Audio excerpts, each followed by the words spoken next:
میرے محترم بھائیوں، دوستوں، بزرگوں، اللہ تعالیٰ نے عورتوں کے مردوں پر، مردوں کے عورتوں پر حقوق رکھے ہیں۔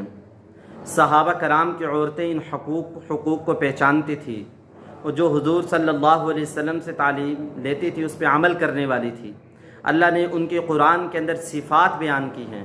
ان عورتوں کے بارے میں اللہ نے کہا ہے یہ بڑی نیک صالح ہیں، نماز پڑھنے والی ہیں، صدقہ کرنے والی ہیں، اپنے شوہر کو راضی کرنے والی ہیں، ان کی عزت و ناموس کی حفاظت کرنے والی ہیں۔ حضرت علی رضی اللہ تعالیٰ عنہ کی روایت ہے کہ آپ صلی اللہ علیہ وسلم نے فرمایا اللہ تعالیٰ اس عورت کو محبوب رکھتے ہیں کہ جو عورت اپنے شوہر کو محبوب رکھے اور خوش مزاج ہو، اور دوسری صفت اللہ نے فرمائی کہ اس کا شوہر موجود نہ ہو تو اس شوہر کی غیر موجودگی کے اندر اپنی عزت و ناموس کی وہ حفاظت بھی کرنے والی ہو۔ اس عورت کو اللہ تعالیٰ اپنا محبوب رکھتے ہیں، اپنا محبوب بنا لیتے ہیں۔ اور اللہ تعالیٰ جس کو اپنا محبوب اور دوست بنا لیتے ہیں، اللہ تعالیٰ اس کی ہر ضرورت کو پورا کرتے ہیں، ہر مشکل کو دور کرتے ہیں۔ اس لیے اللہ تعالیٰ نے فرمایا کہ محبت ہو، خالی ضابطے کی محبت، غرض کی محبت، یہ اچھی چیز نہیں ہے، کیونکہ اللہ تعالیٰ نے فرمایا کہ محبت کا لفظ اس لیے کہا کیونکہ محبت کے اندر انسان ایک دوسرے کی کمیوں کو برداشت کرتا ہے، ایک دوسرے کی تکلیفوں کو برداشت کرتا ہے، ایک دوسرے کی باتوں کو برداشت کرتا ہے۔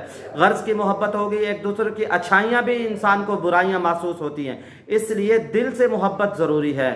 دل سے اپنے شوہر کو چاہنے والی ہو اور خوش مزاج ہو، شوہر کا استقبال خوشی سے کرنے والی ہو، اور دوسری صفت اپنے شوہر کی عزت کی حفاظت کرنے والی ہو۔ اللہ کے نبی صلی اللہ علیہ وسلم نے جو یہ صفت بیان کی ہے، دوسری صفت غیر مردوں سے اس کا کوئی تعلق نہ ہو، غیر مردوں سے بات چیت کرنا، غیر مردوں سے تعلق اور غیر مردوں کو دیکھنا، یہ زنا کے حکم کے اندر ہے۔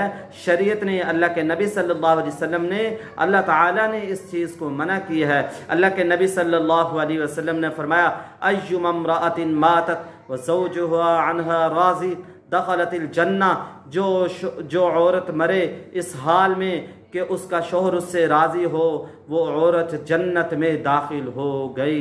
اس لیے ہم شوہر کی منشا کو پہچان کر چلیں، جیسے صحابہ کی عورتیں شوہر کی منشا کو پہچانتی تھی۔